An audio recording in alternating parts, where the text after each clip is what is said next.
Tap the Patient Info button on the upper right corner. Tap Worklist on the upper right corner.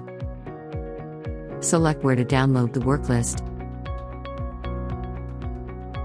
Tap the Setting button on the upper right corner.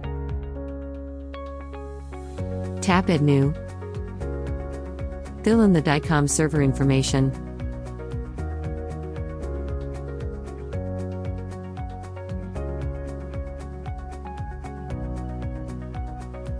Tap Save. Select the server that was added before. Tap OK. It will start to connect.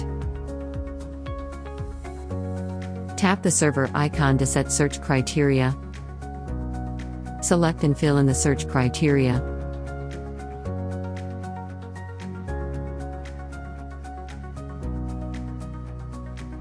Tap Download. It will show the patient info according to the criteria. Tap the patient that needs to do the exam. Tap Check to save the patient info.